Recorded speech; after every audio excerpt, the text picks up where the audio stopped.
What is the biggest, I'm talking about the biggest wholesale deal you've ever done? 176,000. Assignment. 176,000. So What you about didn't even double take the close? property though? down. Is it the same? Is it? Well, let's talk about that deal first. 176,000. Yeah. On an assignment? Well, here's the deal. It was amazing. So here's the situation. Okay. We talked Let's dig to in. a property owner. Okay. Okay, just a cold call. Okay. Right? I don't remember what list it was. I think it was Driving for Dollars. Okay.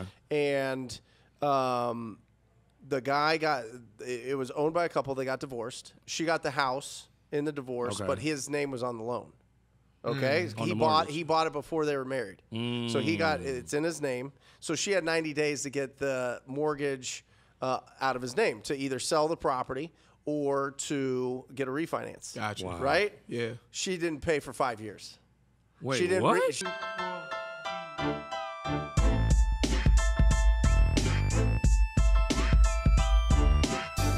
Yo. Welcome back to another episode of Moguls in the Making podcast, episode 19. I'm your host, Amari Heflin. I'm your most gracious, most handsomest, most. Man, come on. We Most got to do this dopest. every time.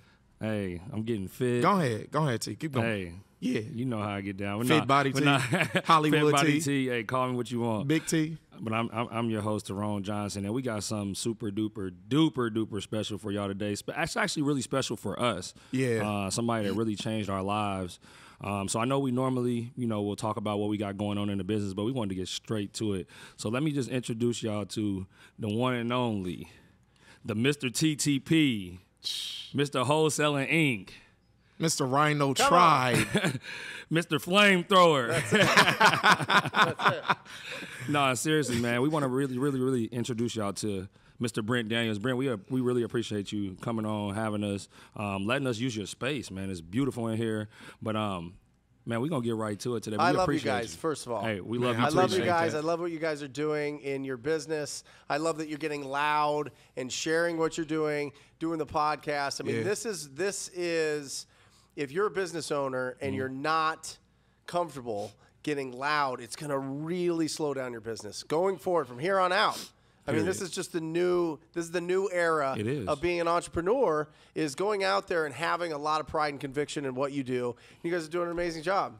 Well, and I'll cheerlead you guys the yeah. whole way because Yeah, you guys have been doing absolutely. phenomenal. You have. Yeah, it's kind of crazy that you say that too, because like I was one of those people like I was cool with getting loud, but I didn't really want to be like always posting. Like I feel like I'm gonna be getting on people's nerves. You know what I'm saying? Yeah. And Omari was always like, "Hey, we gotta get that shit out there, man. We gotta get it out there." Like I'm like, "You right, man." So we ended up taking that challenge on, and man, we've been getting louder and louder. But you told us this years ago, to go ahead and get loud about your business, and we've been doing it ever since. It's really helped us, so we appreciate it. My mentor told me they turn you up or they turn you off. Don't play in the middle ground. Who's your mentor? Tom Brent? Kroll. Oh, yeah. Tom Kroll, right? Shout out to Tom Kroll. Yeah. So You'll see him Tom this Kroll weekend. said, listen, if you have conviction and you're out there and you're being loud about what you're doing and people throw shade at you or want to hate on it or just try to tear down your castle, so to speak. Yeah. Just tell it, they'll turn it off eventually. You know what I mean? Right, they're not for you. So 100%. Yeah. But God, we gonna jump right into this. Let's get it. We Right want into it. We want to know the big stuff. Mm-hmm. We want to Off know the top. the hot stuff. So, Brent, we gotta like Tyrone said, hop right into it. What is the biggest? I'm talking about the biggest wholesale deal you've ever done. 176,000. Assignment. 176,000. So What you about didn't even double take the close? property So- down. Is it the same? Is it? Well, let's talk about that deal first. 176,000. Yeah. On an assignment? Well, here's the deal. It was amazing. So here's the situation. Okay. We talked Let's dig to in. a property owner. Okay. Okay, just a cold call. Okay. Right? I don't remember what list it was. I think it was Driving for Dollars. Okay. And the guy it was owned by a couple. They got divorced. She got the house in the divorce, Okay. but his name was on the loan. Okay, On he the bought mortgage. he bought it before they were married. So it's in his name. So she had 90 days to get the mortgage out of his name to either sell the property or to get a refinance. Gotcha. Wow. Right? Yeah. She didn't pay for 5 years. Wait, she didn't. what? She didn't pay the mortgage for 5 years. She didn't pay. She didn't get it out of her name for 5 years. So this was like dragging on. So he's paying the mortgage for his ex-wife, who is on title of the property. What? So he goes back to the courts and he goes, "Listen, I don't know what to do here. Like, I keep paying for this. Like, what do I do?" The court's like, "Well, we'll just give you the deed back." And so he got the deed back and goes, "Listen, I don't care. I only owe $55,000 on this property. Pay off my loan, and I'll be done and dusted. I'm just tired of this property." Are you kidding? And we were like, "You know, you could get a lot more." He's like, "I don't care.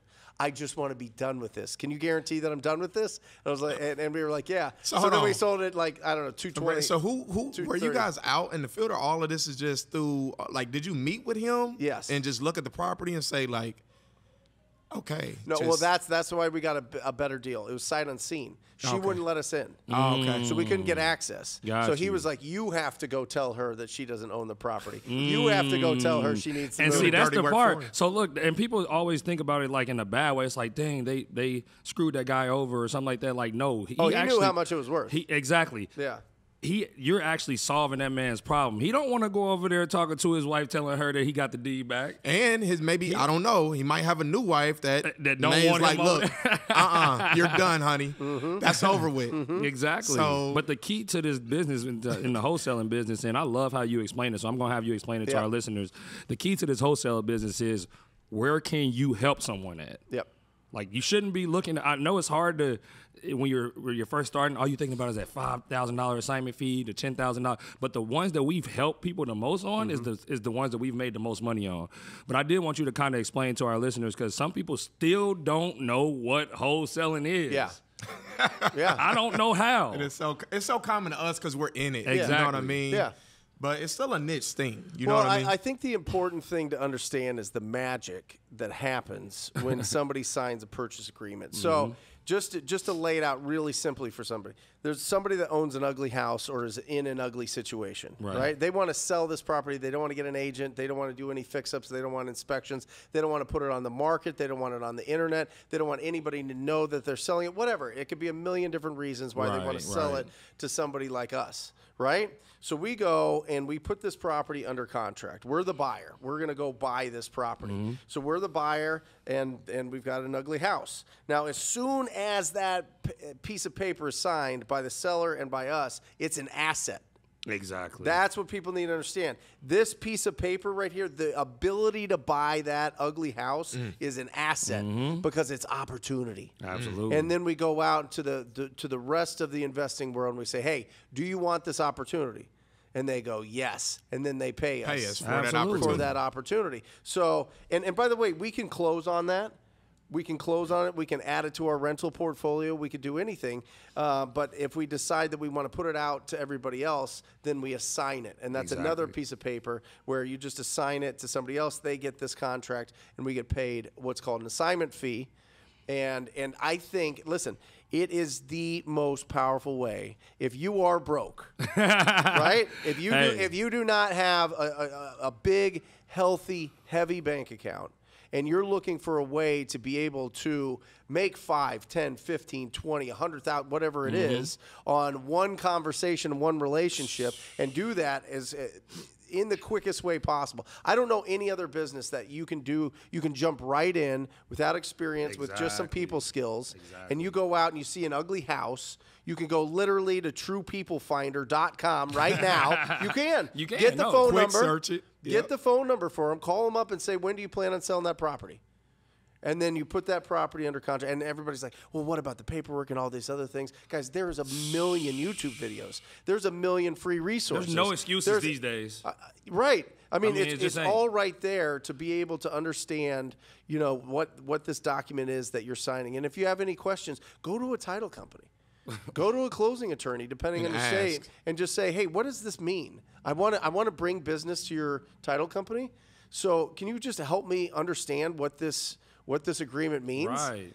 And it costs you Have nothing. some hustle about you. That's really all it is, a little bit of hustle. That's it.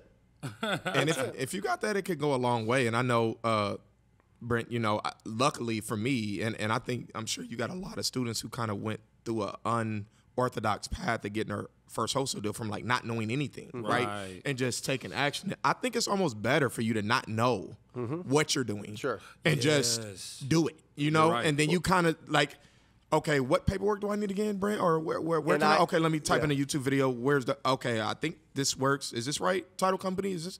Okay, cool. Yep, you signed that. Because you get scared when you know too much. Yeah, you like start you're thinking like, of what can't work. I might get sued for this, and I might this, and I might that. It's like, just get out there and do it. I have a saying, the dumbest people make the most money. All right? I do. And what I mean by dumb is they're not letting all of these challenges stop them from moving forward and just making every mistake possible. Right. It is progress, not perfection. And people get stuck in that I need to be perfect. I need to make sure that I understand everything or I'm going to look stupid. Go look stupid. Exactly. Go out there and tell them this is my first deal. I know that I could do a great job for you, but this is my first time doing it. You know what I mean? You can make all the mistakes. That's how you learn. But Brent, let me ask you this though: was that a struggle for you starting out? Absolutely. When you first started out, did you have all these I had to go thoughts? I went to or real did you estate just, school. Yeah, right. So you became an agent. I go to real first. estate. All real estate school is this. You learn a bunch of things that you memorize, and then they tell you 1,000 ways you can get sued. Yeah. That's real estate school. Right. So For they're real. scaring you so from you the get jump. Out so you're like, oh my gosh, right? And then you get into it, and you see these knuckleheads out there making millions of dollars, and they don't know how to tie their shoes. Right. You know what I mean? Right. I mean, like in a business sense, they're just going out and having conversations. I've had those issues before, like with realtors and stuff like that. Like when I was first getting started, and they was just like, "What you're doing is illegal." Or I don't think you can do that, and blah blah blah. I was like, well, I mean, I've already made like 20,000 like in the last 2 months, and I'm like, how in the hell do you guys not know about this? Right. And you went to real estate school. I didn't understand that concept starting out, and it's like some people still to this day they like, nah, we're not getting into that because this, that, and the other. But man, that's a great business model. Tell us about that though, right? So. Tell us about what kind of got you even started into real estate, because you went to Arizona State. You graduated from Arizona State. Northern Arizona. Northern Arizona. Okay. Yeah, What's NAU. your Did business you get a degree? Is that business? what you Yeah. got? Okay. Well, finance and economics. Okay, But I okay. didn't go to college for school. I went to college to play football. Right. I went You to know college what to I'm play saying? basketball. Right. I understand. You know what I'm saying? I understand. Yeah. Like since I don't know, as long as I can remember, I've had a real problem with like people trying to control my life. Right? Like just like the idea of having a boss is like no. So I had that pilot light when I was younger did you? Okay. of being an entrepreneur, and I didn't know what that meant. I don't know if I was going to start some technology business or do this or whatever else. And then I read Rich Dad Poor Dad, and then you're like, Your the whole Purple life Bible changed. got me. Facts. So, makes sense. because I remember when you first started out in real estate, when you was telling us a while back, like you started out with getting some private money, and you guys were buying like properties from was it REO properties or auction properties? Yeah. And that kind of started to go really well for you, and then all of a sudden it kind of you weren't doing that anymore. Kind of talk about that, and Yeah, I because lost it sometimes all. people get started in different ways, and then that kind of just throws them away from real estate. Though? I had a 430 credit score. I couldn't open up a checking account with Bank of America, Chase Bank, Wells Fargo, or a local credit union here. Sheesh. I had to go and find an online weird Chime. No, worse. It was somewhere. It was like simple. It was like simple checking or something. It was like a white debit card. It was embarrassing. Money not insured nowhere. Oh, I had to send them $500 to open a checking open it up. account. Wow. And they kept that in reserves. That's because they thought crazy. I would overdraft them. Right. And so I screwed it all up. You know what I mean? I as a young man. The mistake that I made was I made money as a young entrepreneur just out of pure grit and hustle, and the market was great. I mean, it was a good combination of both. It was a good breeding ground for making for making good income. But then I thought, well, I got to be a real estate investor. So I bought all the properties at the height of the market with adjustable rate mortgages, which that's not something you guys really have dealt with, but all those adjusted. And then I got the $100,000 Mercedes, the Range Rover, the everything, right? And I was like, You went and turned up. I got 4 dogs. I was like doing it all of it. The Brent said, I'm that man. yeah. I was like, look at my English Bulldog and my Range Rover, right? Just looking good. Yeah. And boom, they repoed that.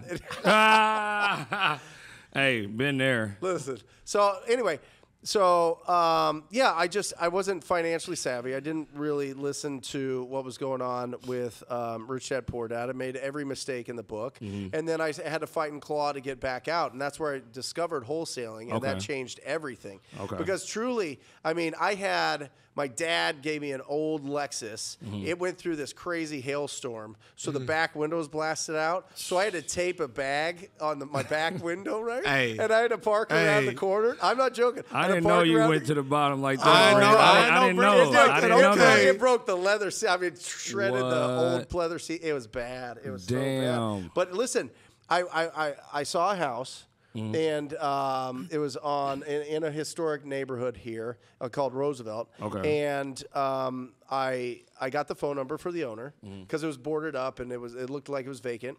And he was like, I called him up. His name was Tommy. And he was on his break. He was like the meat deli guy at like a grocery store. And he's like, yeah, I inherited that, but I just sold it. And I was like, you signed a contract with somebody? And he's like, yeah, I signed it. They haven't signed it yet. It's on my porch. I left it for them, but they haven't picked it up yet. So I don't know if it's sold or not. And I go, so they haven't signed. You've signed? And he's like, yeah. And I was like, how much? And he's like, I think $55,000. And I was like, $55,000. If I could give you more, would you take it? And he's like, yeah, I guess. So I gave him $58,000 and sold it. You beat him to the punch. Yeah, and I tore up the contract. They're sitting on the porch. On the porch. I was like, we don't need this anymore because it wasn't executed. And that's y'all fault for. Why would they just leave it sitting on the porch? And listen, I got into my old beat-up car, and I called one of my buddies, and I said, Casey, and I said, how much would you buy this for? I didn't even give him a price, and he goes, and he thought he was lowballing me. He threw out 110. So just like that, right? Just like that. You know what? It was 65, 68. So no, it wasn't the first deal. It was the third deal, but it was the first deals were I was just acting and getting a commission. But it was my first real big wholesale deal. Right. And you was like, so can I went from this? like, $40 cash in my wallet in a simple account. I had to open. That was the biggest challenge of that deal was getting the bank account open that I could deposit it because I didn't want to take it to the cash checking place. Yo, that's crazy. Are you serious? Okay, check cashing place. Yeah. Hold on, wait, Brent. Okay, it's a lot to unpack here. Yeah. Wait, so okay? I'm trying to back up, right? So real quick, it was $42,000 that I made. Right. I got it for 68, sold it for 110. That's right. Yeah. Anyway. Okay, 68, 110. So I got 42,000. But who really told you? How did you get the bug about wholesaling? Was it through Tom Crow, or where did you start? Hearing that to say I'm gonna start doing and trying this. So people wasn't even calling it wholesale when you did it, huh? Right? Probably. No. So I was it was called bird dogging. See, you know what I'm saying? Yeah. And so I went out and I was knocking doors because I had no budget. And I knocked on the door of a gal at the end of the street. And she didn't want to sell her house, but she was the caretaker for a vacant house down the street. Okay. So I said, okay, great. And I called up a guy that I knew did flips. And I was like, Derek, do you want this deal? And he's like, yeah. And I said, okay, well, you give me 3% commission. Yeah. Because I was thinking commission-based. I was still agent, right? Yeah. So then we go to close. I'm looking to make sure my commission's on there because it's not a traditional on-market deal, just making sure it's there. And his company's name's not on it. Some other company name. So and down at the bottom said some assignment fee. And it had his name. $30,000, right? And so I was like, that opened your eyes. I was like, are you buying this property? Like, what? It's not even a company. He goes, no, I sold it. And I said, how do you sell property you don't own? Right. He goes, no, I sold the contract. This goes back to it being an asset. Wow. You know what I'm saying? Wow. And so I did that. I did that 3 more times for $92,000 total before I talked to Tommy and made my own money. Exactly. Because I didn't know I could be the liar. Did you bring him in? You said, look, man, show me what I don't know what you're doing, but show me how you did it. Well, he's like, or did you just understand it when he did the stiff arm. He's like, oh, did he? Do you have the money in your account to close this? Oh, and I was like, no. He goes, so then you're not the buyer. Right? So then I went to a meetup group, and there's a hard money lender giving 100%. 100% finance. 100% financing. Wow. So I go, so any property I can go, you would give me 100% if it's a deal? Yeah. He goes, yeah, as long as it passes underwriting. So instantly I became a cash buyer. Exactly. Exactly. And by the way, this is every market. Every market has these. Yeah, we all have money for it. The industry is set up for us to be buyers. Absolutely. We just have to find the deals. Absolutely. Right? So you ended up going through all this stuff. Now you're starting to make some real money in this business. You replicate it. And then here comes TTP. For one, how did you even come up with the name TTP for one? So super catchy. So I always knew that everything super popular is 3 initials. NBA, NFL, WWE, UFC. All of these things are like 3 initials. And we always I would always just be like, I gotta talk to people. I gotta talk to people. I gotta talk to people as a business philosophy. Right. So then I slapped this on. I had a buddy literally you could get this font on Word. Right. You know what I mean? This isn't anything. He put a box around it and I was like, perfect. Slapped it on a t-shirt. Went in 2017, stood up and told everybody how I made like $700,000 just picking up the phone, cold calling. Absolutely. And then cold calling. It just caught fire. Blew up. I mean, it caught absolute fire. Now, as your business works today, right? So now you have a full-fledged wholesaling business doing what a year? I don't even want to go crazy on the numbers. The highest we've done is $1.7 million, and we're around that, like 1.3 to 1.7 a year. Right. I mean, I could push it. Exactly. We want to push it to $2 million, but profitability really gets affected. Absolutely. By the more staff that you have, the more marketing you have. And that's a lesson that you taught us. And I'm telling y'all this right now, all of our listeners, we fucked up because we didn't listen to him. Sure. We would come here every year since 2019? Yep. We've been here every January year. 2019? Yeah. And every year you would leave us with some advice that we would take back for the first 2 years. And we was like, yeah, cool. And then we'll go back and not do it. And then at the end of the year, we'll be like, what happened? Brent fucking said, don't he do really that. just said that. He said, do this. Stay lean. Yep. So that was one thing that we didn't do. We tried to blow it up and just go crazy and all of that stuff.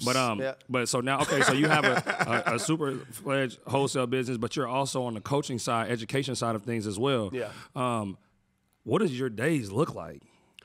Yeah. No, it's structured. I mean, it's the same day all the time. It just it depends on how much the coaching evolves and how big of a deal junkie I am. Right. So if there's if I'm kind of getting itchy for a real estate deal, I'm texting Ryan and I'm texting Chad, and I'm texting Jackie, and I'm like, what's going on? What are the hottest deals? We need 2 deals today. And they're like, check this one out. I was wondering if you still dipping in and doing that. I have to. See, that's what I was Are you hopping on the phone?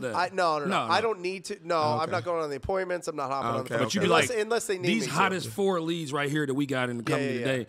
We need to get in touch. If y'all can't get in touch with somebody or something like that, you still jumping in there hey, we got to get to this guy. If we have to pull up at the house, let's figure it out. Yeah, but the interesting thing is Chad and Ryan are way more talented than I am. Seriously. Yeah, no. I mean, I think as a business owner, you have to find people that are way better at certain roles than you. Right. And so when we start the business, you're like a highly paid self-employed person. Exactly. Right? Absolutely. Or highly paid self-employed partners. Yep. Right? And then you start getting to the point where the bank is healthy enough and the consistency is healthy enough where you start firing yourself from certain roles. Right? Absolutely. And you always you can't go, I'm the greatest closer of all time. Great. Stay closing. Just be a hustler. Right. Be on the court. Right. Don't own the Bulls. Be Michael Jordan. Right. You know what I mean? Yeah. You know what I'm saying? Yeah. But if you want to own the Bulls, you need to go get the talent that's better than you at certain Exactly. things. You know what I mean? And I think that's what screws people up is they go, well, I need to train these people, and they can only be as good as my training. That's bullshit. You can get better talent that you point them in the right direction. You make sure that they understand the process and let them go. And let them own that process. Let me ask you this, though. Did you have to, when it comes to maybe sales agents or different C-level suite positions in your company, did you have to how did that process go in finding that talent? It took a long time. That's one of our hardest things. Brent, what you're doing right now, keeping talent. you're doing right now is going to help. Because I had to get loud before my friends would work for me. Or work with me, I should say. You know what I'm saying? Because they were doing their own things, and then the more mass you get, the more gravity you pull. Absolutely. You know what I mean? And so It started with Jackie, Jeremy's wife, and she was a executive assistant for this big dude out in Chicago. Okay. And so I was like, you come on. Like, it's just like, no. And she's a beast, by the way, y'all. But I was able to pull her in, and then Jeremy's like, well, I want to come. And I was like, okay. And then Chad, we found on LinkedIn. Okay. He was door knocking, selling solar panels in the summer in Phoenix during COVID. Oh, Lord Jesus. So we're like, this guy, yeah. Bring it Hustler. Right? Give me a hug. Right? This guy's not Hustler's going to have a ambition problem right there. calling people all day. Zero problem. You know what I'm saying? That's cake. So, because we're getting back to, Brent, just kind of to tell you, and even on camera, like we're getting back to building out our wholesale business fully up again, like just wholesale on the side of it. Yep. And so we're getting the office downtown Indianapolis right now, and we really want the office environment and stuff like that. But like if you were to have to do that today, and this is for our listeners too that's building their businesses out there, what would you do today to build up that employee camaraderie style environment with the right employees? Like, because I know hiring. Yeah, because I know like. Would you still go referral based, or like some people is like, oh, you can go to different hiring companies and stuff like that. What would you do? If they all said today, I'm out of here. Take TTP away real quick. If they all disappeared, I would just get as loud as I can on social media. I would talk to all of my friends and network and see if they have any talent. Absolutely. And I would look for The biggest thing that I would do that I didn't do early on was a really high base salary. Okay, now listen, Chad and this is like, oh no, salespeople shouldn't have that. Right. Okay, great.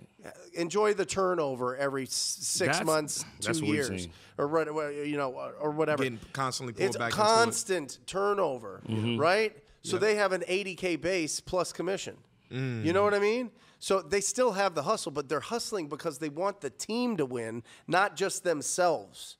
You know what I mean? When you put people on just commission, they have to feed their family. Exactly. They have to pay their bills. They have to, be able to be in a comfortable situation. This whole thing where like throw them into the deep end and sink or swim just didn't work for my business. It hasn't worked for ours either, bro.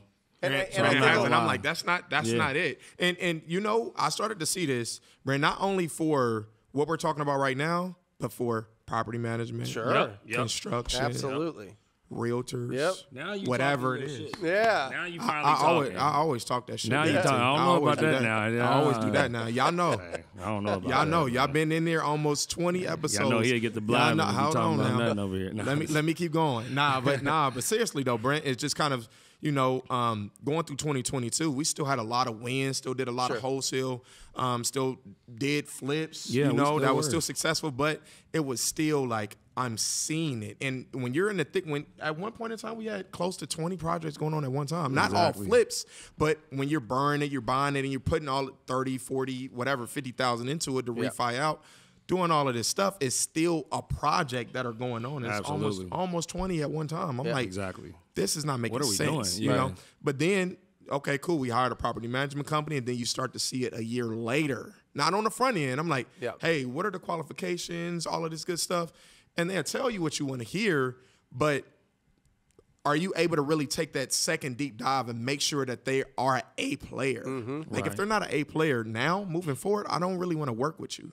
Because I know that I'm gonna have to be constantly brought back into that position. It's no cocky type of situation. It's just I'm gonna be brought back into that position. We got to do what's best for our company now. Well, think about how much effort you're putting into training and getting them up and running with all of your systems and your philosophy and the environment that you're trying to bring in for your company, and then all of a sudden they leave because there's a better opportunity. Now you got to keep filling that hole. Players need a base salary. Yeah, and I'm telling you, say it again to him, Brent.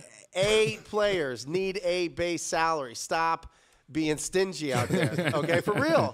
Because and I get it. Like I come from a world where you eat what you kill, commission only, all of that, right? But the people that you're going to bring on that are going to be here long term are not entrepreneurs, all right? They want to do their job. They want to be really good at it. They want to be part of a team, but they want to be able to turn that thing off at the end of the day. And as an entrepreneur, They go, well, I want to work on the business, not in the business, and all this other and everything. We're always, the brain is always going. I don't care if you're laying on a beach. I don't care if you're on a date. I don't care if you're at the gym. A little bit, that little seed, the little tickle in the back of your brain is going, right? My wife is always like, it seems like I'm talking to you. She's like, you're thinking, I know you're thinking about 100 things right now. I just know it. Yeah. Now, tell us this one last question before we get kind of into overtime and stuff. Yeah. And I know you probably got a last question too, but one last question is, what your coaching program? What are you really teaching? Your students, and can you just give us some success stories? Because we actually have a community now in the Moguls in the making. That's a actual real estate community as well. So, what are you teaching them? And give us some success stories from like some of your biggest success stories from your students. Yeah, I mean, Pace Morby is probably the biggest success story. Right? I mean. Shout out Pace. He joined when he was going through his bankruptcy in 2018, and he's just gone bananas. Exactly. You know what I mean? Yeah. We're celebrating awards at the summit tomorrow, and I mean we've got 100 awards to give out for people that have done their first deals, 100,000, 250,000, 500,000, $1 million plus, all of these things. It's absolutely incredible. Wow. Right? And our job is. All of the people that come into our coaching has talent and they have that drive and they're ready to go. We're just the guide. You know what I mean? We're the guide to make sure that they know who to talk to, what to say, and how to be efficient. And then from there, how to turn this into a real business. Exactly. Right? And not backslide into, all of a sudden now I got to go back to my job. I can't be full-time. Right. I can't actually grow a business. Yeah, not just one or two hitter deals and then you're out. Yeah. Right, exactly. Not turning it So in. the idea is, and even with your guys' community and everything, give it all away. Give instruction. I mean, inspiration's wonderful, but that wears off. Exactly. Right? That's like that only lasts for so long.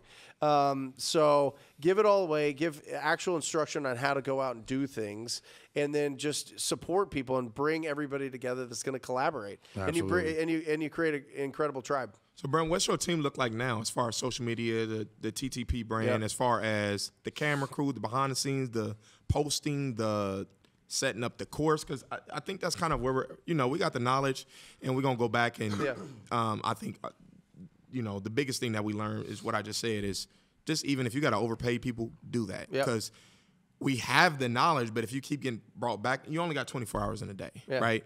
So that's been our problem. But I know as far as social media and stuff like that goes, we diving into it, we getting it going, we seeing some things, people having success stories, flips, wholesale deals, working together, all of this stuff is starting to happen. But what does that kind of look like for it? What would you even tell us to really kind of take it to the next level? Yeah, invest in your brand and have the best people. I mean, I got Daniel here behind the camera. Shout He's out the Daniel. best. I've got With Matt the lion in hat the on. studio, the best. I mean, invest in getting as loud as possible. I mean, you don't have to have a huge LED wall and all these other things. You stunting on us with that, Brent. You stunting on us with that. It's nice. Talking about send me y'all stuff so I can throw it on. They got cameras here, got me there, feeling there. like This a is a whole star. film. We got a camera back here, y'all. Yeah, that's it. Yeah, that's dope. No, That's but I dope. I think that there should be an investment in that so that you can get as loud as possible. I don't think it Absolutely. has to be like anything too pro off the bat, but continue to Absolutely. invest in that. Absolutely. I've got Mike and Jesse. Mike helps me put together all the programs and fulfillment. I mean, with coaching, there's sales, there's marketing, there's sales, and then there's fulfillment. So I just have the best of the best at all of them. Sales, I got for an incredible guy that ran $20 million businesses and set that up for the sales side. Jesse is the marketing guru. He's always bringing new people in, and obviously doing a lot of video and podcasts. Helps a tremendous amount. Well, Brent, that's what we need to do. We just need to find those people. And then have an incredible psychopath assistant like Alejandra. Shout out Alejandra too, man, with the bananas wallpaper too, man. She killed but that. At this point in the show, man, Yeah. what we normally jump into is we're going to chill out a little bit, but it's what we call Overtime. I like this. I like we don't got our alarm today, but ding, ding, ding, ding, ding, ding, ding. But yeah, in overtime, we just kind of talk about something that's going on right now. And I know that we were just talking about it a little bit before, but y'all had Donald Trump at the UFC, sitting front row at the UFC Sit in front fight. row, you'll see like this. That's the former president. Former president, He's 45. Hey, you know what's so funny though, Brent? I don't know if y'all saw it because it was a little clip. And, when he got down and everybody started giving a standing ovation, he just did his famous look and he'd be like, Right. looking around. It was almost like, yeah, I'm that guy. You know. I just came from. Hey, I like that part of him though. Yeah. like that's the part I like. I'll be like, I don't care what y'all say, I'm still the shit. Yeah, that's a. Yep. I'm here. That's a next level. Doesn't give a fuck. Exactly. I just don't understand what this guy's schedule is. Man. You know what I I mean? don't know how. And you know what's so funny? Does he have kids? Ain't he in the middle of a case? Oh, okay, a case. Right. How many? That dude's in the middle of 1,000 cases. Man. And look though, he went to jail and was like, nope, we're not doing any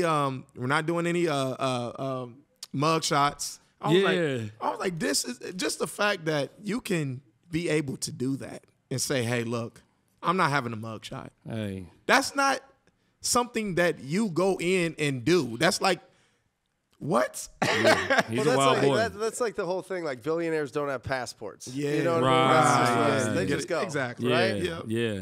Yo, that's wild. Yeah, well, man, that's definitely that. Next to Kid Rock, and he's got Mike Tyson behind him. Mike Tyson. He's got everybody The over cast there had to be crazy. Like that could have been a movie cast. It looked know like what That I'm was saying? a low moment in history. People gonna look back and be like, what the this dude hell? just got released from and went straight to a UFC fight, front row.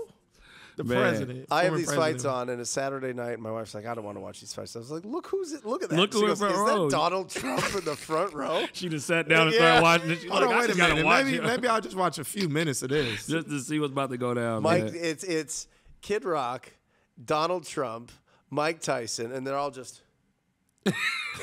in between the fights, right? Like, oh my god, That's wild. So, and then we got another fight that's coming up. Yeah, I got to The get y'all take biggest on fight that. of the year. Yeah. Got to get your take. Gervonta Davis, Ryan Garcia. yeah. Brent, who you got? Yeah, I mean Gervonta.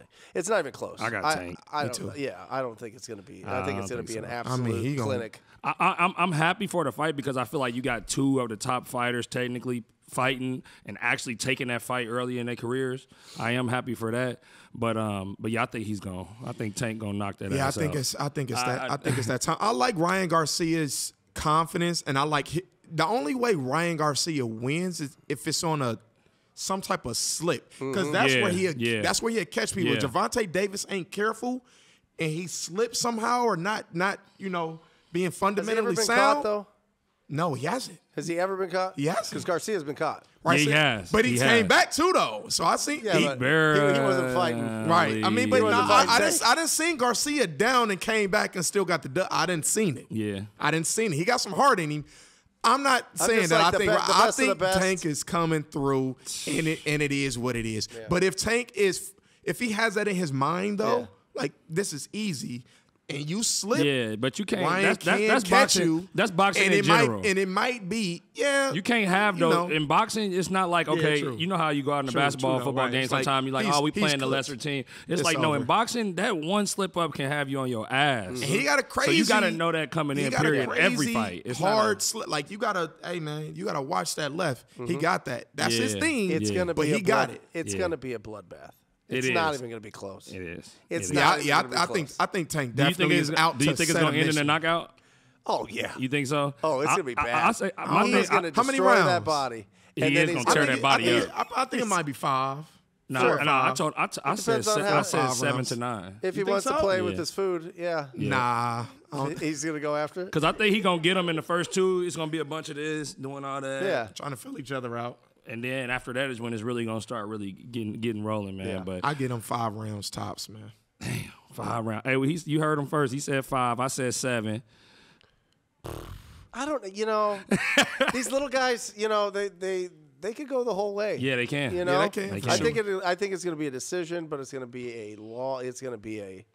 It's going to be a one-sided. I think Tank Yeah. gonna come in and handle Yeah. business. Yeah. 100%. I Well, just- Brent, man, we Thank you. really, really, Yes. really appreciate you for taking out this time. He's in the middle of a damn growth summit right now. He's doing 100 different things, and he took the time to People sit all down the with way us. out here. That means flying you in. know that we got to be his people. That's right. You know what I'm saying? So I really do appreciate it. incredible. Yeah, we we love love you, you, man. We We appreciate it. definitely You've do. done so much for us in our business, in our lives, our daily lives, man. And we know that we always got a brother that we can reach out to. That's right. So we appreciate Brent, you. Thank keep you. going. And yeah. whatever you need us to do, you batteries come included here. All right? Batteries come included. Oh, man. Let's go. Y'all heard us, man. Well, thanks for coming again. Make sure that y'all check out Moguls in the Making. We do actually go out through property walkthroughs once a month. We go on live every Friday, besides this Friday because we're here with Brent. That was super special. But typically every Friday we go live, kind of speak to you guys, help you out with your business. We got people closing their first deals, third deals, fifth deals, flips, wholesales, a lot of different things that we kind of just helping you guys get traction on to actually make traction, in your business. So check that out. It's super easy. I mean, it's super convenient. If you ever had a thought about really kind of getting into this business, definitely should do it. It's a no-brainer.